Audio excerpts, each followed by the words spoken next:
Hi guys!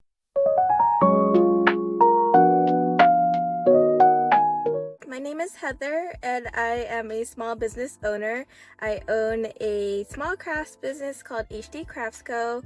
and I am going to sell crochet plushies at my first ever public craft market. It's going to be in Garden Grove here in Southern California, and I'm super excited. I'm kind of nervous, but I think it's gonna be awesome. Just a great experience. I'm not really in it to make a ton of profit, but I really just want to do it for exposure and to make good relations.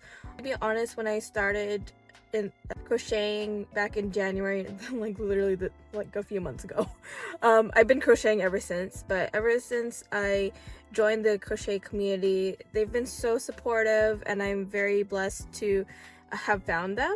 I've been part of other art communities like illustration, drawing, digital art, and they're more toxic of a community, so I'm happy that the crochet community is very supportive of each other. Even if there's competitors in the same market for crochet, it seems like we all want each other to succeed, so I really want to facilitate that as well when I'm at my market, and if there's other crochet vendors, I'd love to support them and everything. And yeah, I'm very excited. I don't know how much I'll be able to film during my market, but I'll film as much as I can. And yeah, I will have help this time. My husband's super supportive, and he is working for free at my booth. He works for Hugs and Kisses. But he's been super supportive throughout this whole thing. When I discovered crochet and he saw how good it was for my mental health, that even though there's random balls of yarn around the house now, he's just very like, yeah, you should do it and I'll be there. And he like helped pack my car, and yeah. So I did like my final checklist. This is from Cameron's Cute Creations. She has like a ultimate craft fair checklist. Used it to check my stuff, and for the most part, besides like the personal items, I have everything. So yeah, before we go to my craft market, I wanted to shout out some of the small businesses I am wearing today. So these small huggies are from Mauimehawaii. She's my girl for Tahitian Pearls. And also this bracelet's also from Mauimehawaii, and also my cute strawberry nails are from jaidy.n.ails. I'll put their Instagram profiles in my bio, but yeah, I think that is all for now. But I'll definitely have a recap video for you guys later on, just to recap how it went and just breaking down what happened. So yeah, bye.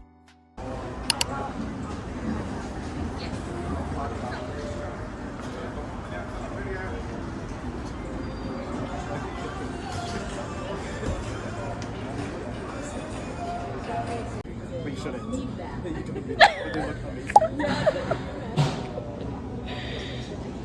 Sorry.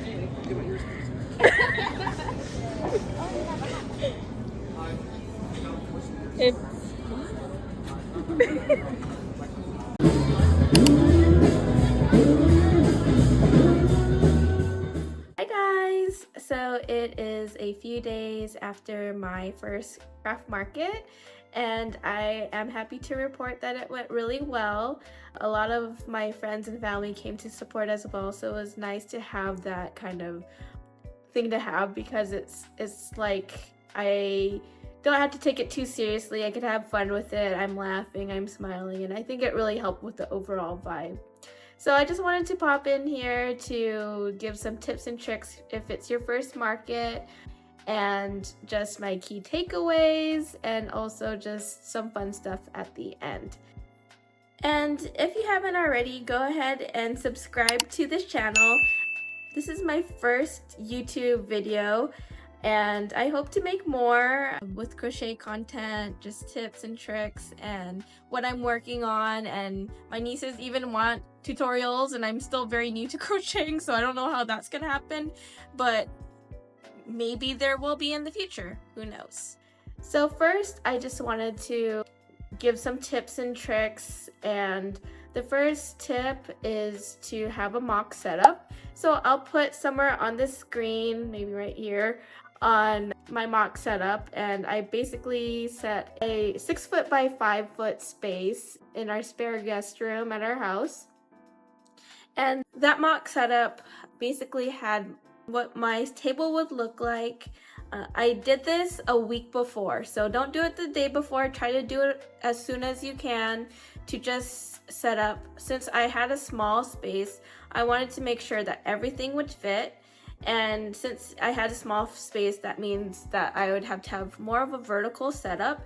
So I had crates and those like wire box things and some baskets to start off with. And of course, those are some investment costs that you have to take into consideration, that not only will you have to have your table, tablecloths, your signage and everything, you'll also have to have some sort of setup so that you could display your plushies, so it's not just a flat table. So have a mock setup and try to have this before your market, like a week before, or I had mine a week before and then I kept adding on throughout the week, and that was how I was able to have a nice setup the day of. Second tip would be to arrive early to your market. Well, early or on time, because I was on time, but our coordinators were already texting us like at 9:50 to be like, hey, if you're already there, go ahead and start setting up. So especially if it's for your first market, you want to make sure that you are on time or early so that you have plenty of time to set up.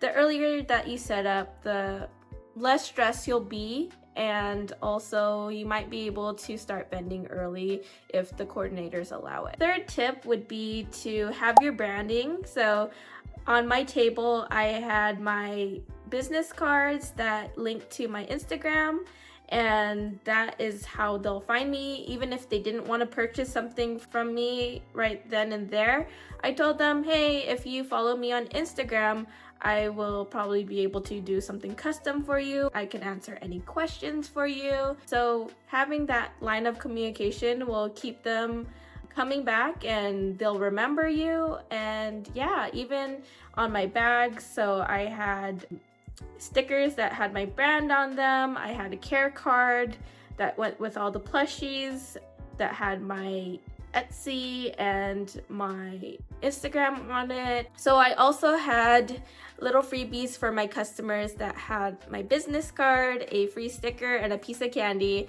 And again, those small gestures will help them remember you, and hopefully they'll follow you and everything. And yeah. A fourth tip I would have is to be able to stand the whole time. I know it's hard. My feet were definitely hurting at the end, but to stand so that people see who you are, and to smile and just really engage with the customers. For me, I'm not the most adept with interacting with customers. It's been a while since I've been front facing and working retail or customer service type job, but just smiling and being able to say, hi, how are you, goes a long way. So make that point to engage with your customers. And here's the fun stuff. So I wanted to break down how much I made. So how I track how much I made is that I have the Square POS system, and I log everything, even if it's not a Square transaction, like my Venmo, my Cash, Zelle, everything will be logged through the Square app, and all the tax information is already embedded in each of the costs of my things. So that's how I track my payments and everything. So according to my app, so for card transactions through Square, I had $268.03. And then through other transactions like Venmo and Zelle, I had $240.03. And then for cash transactions, I had a total of $220, no change after that. So that would be a total of $728.06. So I did what I wanted, which was to make back my vendor fee and more, and I'm pleasantly surprised about that and really happy about the outcome of the whole market. And I just had a great time. The coordinators were very helpful the day of, and they were super sweet, gave us snacks and water throughout the day and just made sure that we're doing well. I wish I was able to walk around and shop, but honestly, I didn't want to leave my table, and hopefully in the future I'll be able to make more time for that. But I was able to meet a few lovely people. So Isabel from the Teal Cab, she sells custom cups. I was able to interact with her and to meet her and follow her on Instagram. So I'll include that somewhere in the bio. And also I met another crocheter. Her Instagram is knotbitchin, and she also crochets, but she does more pillows and everything, so I'll also link her in the bio. I was also able to get my friend to buy this for me, and then I've just Venmoed her after, but this is so cool. It is a 3D printed dragon, and it's a fun fidget. I just like to fidget with it during my meetings when I'm on a call. So yeah, it's so cute. And I love how colorful it is. This is the vendor. His name is Jason. Oh, it's Jason and Renee. They're the Mystical Merchants Realm. And again, I will put their information in the bio. Next time I really want to be able to make my rounds and introduce myself, because I think those interactions are also, they do make a difference. So yeah, I think that my first market went really well. I think that in terms of my sales, so the things that actually sold the quickest were frogs, which surprised me. So those sold out right away. I had different kinds. I had leggy frogs, I had chubby frogs, I had keychain frogs. Those all sold out. Another thing that sold out was chickens. So chickens are still hot. I know that chickens were very popular last year, but they're still very popular now. And mushrooms are also very popular still as well. So those really did well.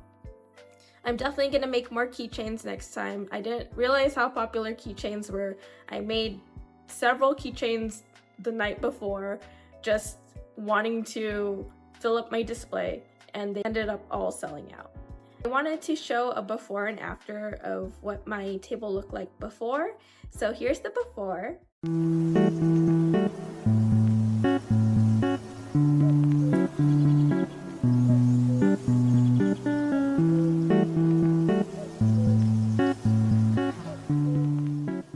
And then here's the after.